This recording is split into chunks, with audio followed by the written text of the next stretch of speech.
Hi friends, my name is Andrea. I'm an artist in residence with Levine Cancer Institute in Concord. I'm going to be demonstrating how to create these sunflowers using simple watercolor and pen techniques. So grab some materials and join along. So to start, I'm just going to get my large brush wet, and I'm just going to be working on the blossoms first. Now in watercolor, we don't layer on top of it unless we're intentionally glazing. And in this case, I just work side by side, so I'm not going to lose some of the vibrancy. That yellow is just a little dull. Every once in a while, people will ask me, how do you clean out your watercolor? And this is kind of how. You have to just loosen up that ickier color that got on top. Maybe your toddler got a hold of your paint set like mine did. Anyway, so we're just going to grab some of these yellows, and I'm just going to plop on some decent sized blobs in this round-like fashion. Don't overthink your location, and let yourself have some closer. Maybe some are a little more oval. I'm not even going to consider what's top bottom. Maybe some will even be off to the edge a little bit more. But in the art world, know that odd numbers are always, always, always best. So try to think odd numbers in this case, and not perfectly balanced also. Let's see. Cluster this one over here. Now, when we get into this next step, you don't have to be probably perfect circles, like I mentioned. Cleaned out my brush, and now I'm just going to do a quick wash, even if you get a teeny bit of yellow, and that's not going to be a big deal, but a quick wash around those dots. And that's just in which I'm adding plain water, not necessarily the paint in it yet, just to help kind of loosen up that area. I'm not necessarily letting that yellow bleed into it, but if it does hit that water, you're going to notice it start to swarm out, and that's a natural thing, and that's a good thing in this case, so that we're feeling a little bit more inclined to work with what the paint has done. We're not trying to boss it around. If I have discovered anything in watercolors, you just have to learn to let the quality of the water be the thing that is the most incredible part to work with, and once you kind of give into that, you have a much easier time with that. So in this case, I'm going to be using this kind of more sky blue, and I'm going over top of this existing puddle of water. So why I put that wet wash down first was so that this blue would glide into those areas a little bit more, and you wouldn't get these harsher streaks. And I'm going to work right up into that yellow. I like to leave a little bit of a break there beside my edge of the paper, just for handling purposes, and I just like the look of it. Every once in a while I might have to get a little bit more water on it, and I'm gonna get kind of dangerously close in some cases, and reason being that I'm gonna let that yellow mix with that blue so that it's gonna create some of those interesting greens, but it's also gonna force those yellows to move out a little bit more from what seemed like a very confined dot. And this is going to help irregulate those dots and make those have more of that gnarly sunflower look, which is what I love about those.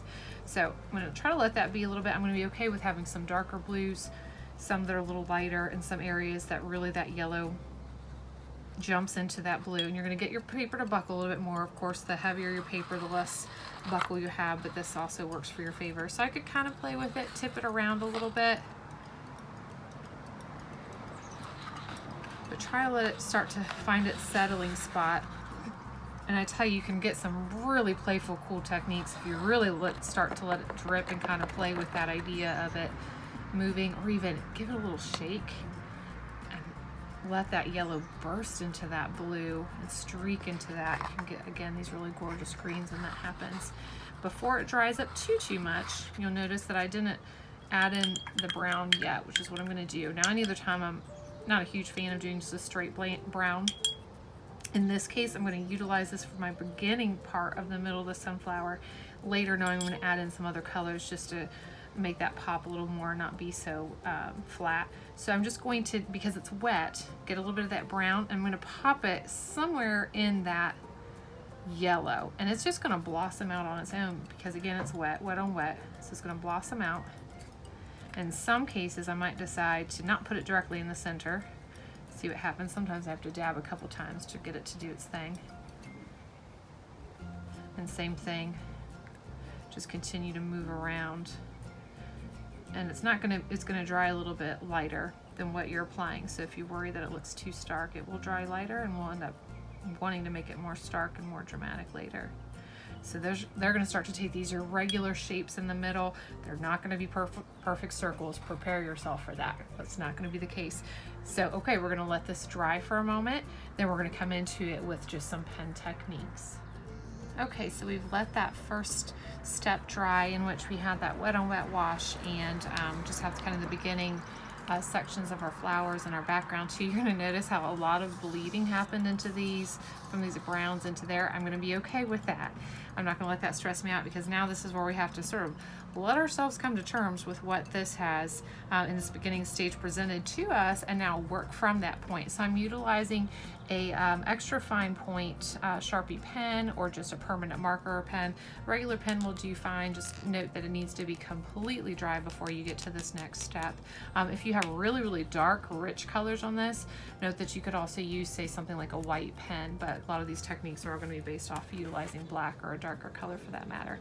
So now all I'm going to be working on is creating blossoms and implying what would be the center of these flowers. I'm not going to be concerned about what is top, what is bottom, left, right, so on and so forth. We'll figure that out as the time comes and throw some stems in there. And then for after this part, I'm going to be utilizing a smaller round paintbrush to add in some other details and just make some of those colors pop just a little bit more. So I'll work off one that looks very obviously fairly round in this case, and I'm going to be utilizing creating petals around this brown. So the petals are going to be working within this yellow. The brown is going to still imply what is my center. I'm not going to be afraid though to let that petal maybe escape out into the blue a little bit, or even into the brown, or vice versa. It's not going to be a big deal. You're going to notice that I'm not really picking up my pen the entire time that I'm working on this, just so it kind of, again, adds to the whimsy, the quickness of it. It's going to help those flowers look a little more rustic, meaning I could go like this, and I could truly add petal by petal by petal. There is nothing wrong with that. It's going to take some time. I could even put some background ones on here or there. They're going to be very pristine, and I don't feel like it goes so well with the idea of this just looser look to it. So maybe it's out of just a need for being quick for me, but I'm just going to wrap these petals around. But what I like about this, notice how much thinner and lighter these look in comparison to this. That marker literally can continue to bleed into it, because I'm really hanging on every single petal and maybe even overthinking some of them in some case. I'm okay with letting them cross over each other. If I get to the side or the background here, I could let it fade out, but I can always make it darker. Just keep that in mind. So I have this, and then I'll continue to add these petals to the rest of my flowers, and then we'll work on the center.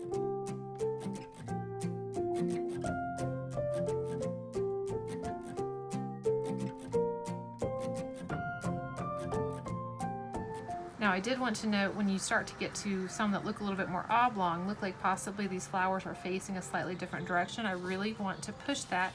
I don't want to force it back into the center. So for instance, in this case, it almost looks like that flower is facing this direction, and I have a little bit more bend in the petals moving out this way. So I'm going to add a little bit of a curve to this. I really got to think about, and maybe even exaggerate that just a little more. So you'll see how I'm shortening up some of these petals on this side. Again, I'm not going to be afraid. I'm not going to make this flower stretch out here. I don't want it to be completely contorted, but I'm going to let some of them really look like they droop or hang, fold over to that side.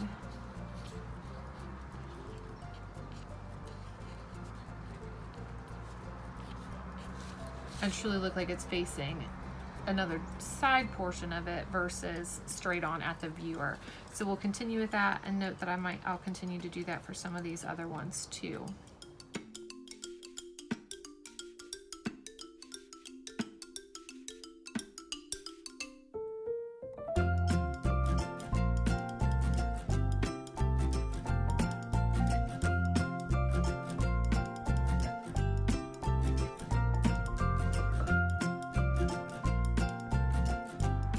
Okay, so I have a majority of my petals on there. I say majority because that means I still might decide to go back in and add in some other petals to this. But for now, I don't want to overdo those. I'm going to jump into the centers, create a little bit of a contrast, then see what I'm working with. It's always a good habit to sit back from it and really make sure you're getting a distant view. You'll note that I did make sure some of these were slightly into each other, overlapping, because again, I don't want them to be so perfectly spaced out, but really relating with each other's space. So I'll start here on this very round one. We're using a couple different techniques. It's going to be like a pen and ink scribble technique. Hopefully that doesn't seem so daunting. So where those petals kind of intersect that center and they fold into that, you have just a lot happening, a lot of transition and change in texture as well as coloration. And so I am just letting this pen kind of dart around here, almost like in a very, very scribbly way. Barely touching at times gliding right over it. And again, just to help that texture change up. Again, I can always add more, so I don't want to overdo it in this case. And then I'm going to start to imply what would be the sunflower seeds. So if you note, they're going to be, think about where it concaves in the middle a little bit and then it dips back out before it hits those petals. And so I'm going to start with the middle idea of this. And this is called a stippling technique. Series of dots. The more dots you have, the darker it appears. The less dots you notice as I transition away from that center, that you're going to get less dots. So it almost looks like the high rise of like a bagel or donut. But then as it hits those areas where it transitions into the scribbles we just did, let's add a lot more dots in there. They're going to be those shadowy areas, not necessarily more, just shadowy areas. Now, I really like to get that center nice and dark, but again, I can always add more later, so I usually advise jump over into some of the others before you overthink and overdot those. Stipple those rather. Now in these where they are facing a little sideways, I've got to consider that too. They're a little more oblong, they're a little more oval, so my middle, so to speak, isn't directly in the middle. It's also going to be moved up a little bit. And it's also going to be oblong, so you'll see it's going to take a little bit more of that oval shape.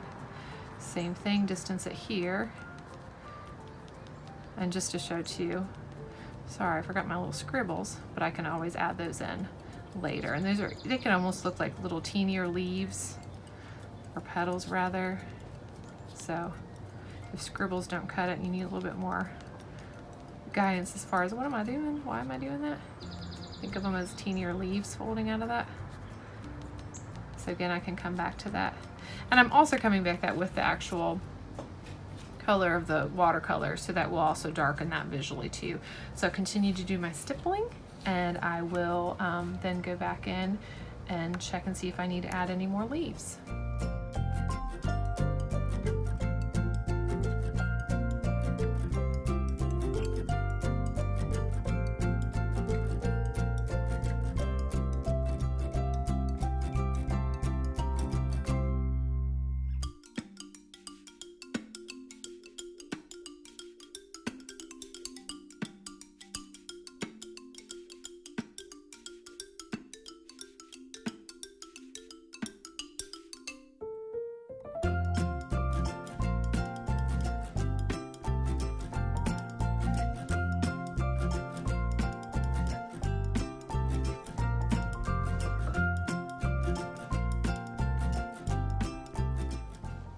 Okay, so I have a lot of my pen techniques completed.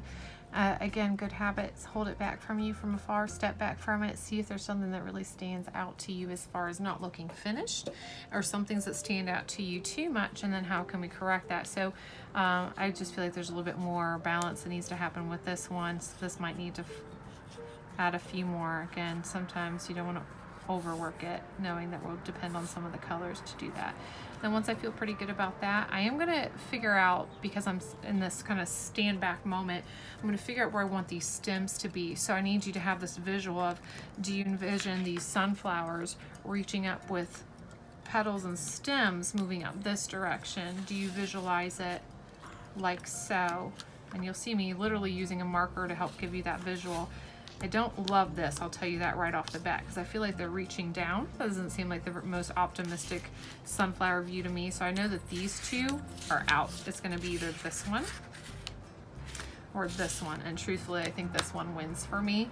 So I'm going to go ahead and apply a little bit of stems in there too and see if that changes anything else that I know I want to do for the petals and the sunflowers themselves. So I want to be quick about it. I'm just going to add, thinking about something coming back here, add a little bit of beef to it. Since I've got a looser edge to it, I don't want to take my pen necessarily all the way off, but I like to add a little bit of lean to it. You know, we're dealing with something that these heads of these sunflowers are so heavy and so tall. You're going to get this just delicate little lean. You might have to end up passing through one of these, and in some cases you get it to pass directly through, so you're just going to have to apply it later, and I don't want it to intersect too hard with that one, nor do I want this one to even have a stem. It's just going to be too busy there at the end. And then I'm going to throw in a few leaves here where I've got some open areas. Maybe they have a little bit of flop to it. I like to just do my center fold first, approach the angle of them, approach the size of them. Maybe some are folding up from the front, some might be coming from the back. Just whatever feels best for taking up that space. Just try to do that pretty quick though. You're going to hang on to those a little bit longer and you'll end up getting these heavier lines, whereas these are so much more whimsical. You'd hate to distract from that, which is your main focus. So once you feel pretty good about that, I think I do. Let me add one more right here. I don't want it to be too busy. Then I'm going to go back into my watercolor. And with this smaller brush, as I mentioned, no more wet on wet blending. I'm going directly into with the color. I could go in and intentionally darken up some of that, or rich up some of that yellow if I feel so inclined, but you'll notice how quick my brush is moving. So I'm working on these edges here and there.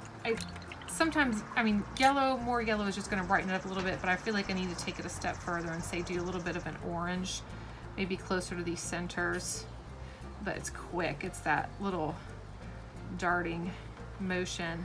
And I'm not going in individual petals, although it's nice to kind of do some strokes here and there.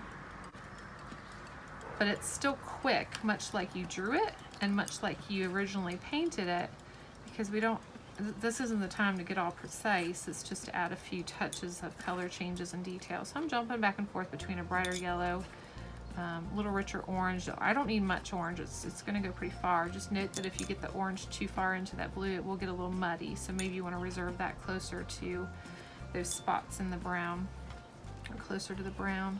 Just change it up. Don't cover it completely. Just some hints of color changes here and there for the folds.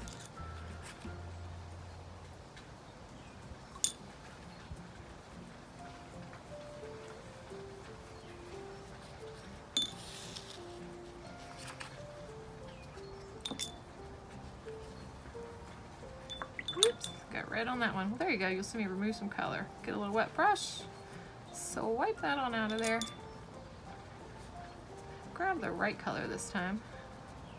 And you're good to go.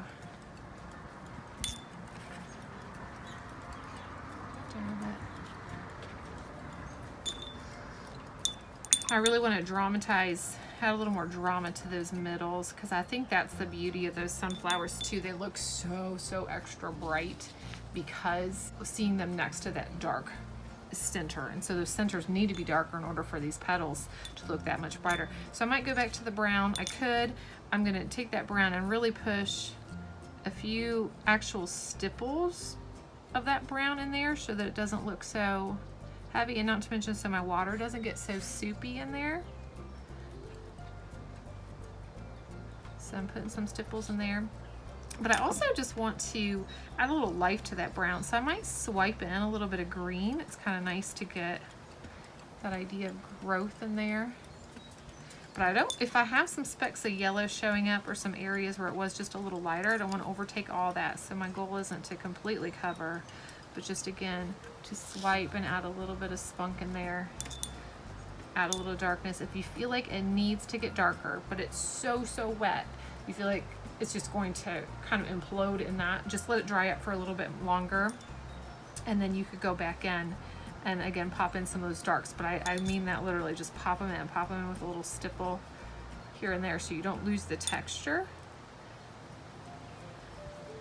but you you can definitely push it a little darker, keep some darks and some lights. We don't want to cover up all those raised areas in there too. And then your little grand finale, we're going to throw some green over top of these stems. I'm not concerned about the fact that blue's there, so I wasn't going to work around those stems earlier, A, because I didn't want to feel limited to how this is going to be displayed. But B, I'm just going to put a green wash over top of that, and because that blue's dry, it should somewhat stay in those frames of the stem, but blue shining through green is just going to add to it since there's blue already in green. So I'm going to be quick about that. I'm not even going to be scared if that goes out of the frame. Nothing to be scared of with this. But quick, because I don't want that to be any heavier. If I feel like that green needs to be elsewhere, fine, but again, don't hang on to it too much. Let that be. Enjoy the fact that you've got some nice, beautiful transitions that just happen with the nature of water, which will encourage the nature found in this painting. I hope these sunflowers bring some joy to your life. Hope you share them with someone else, and adds a little sunshine to your day. Thanks for joining us, folks. Take care.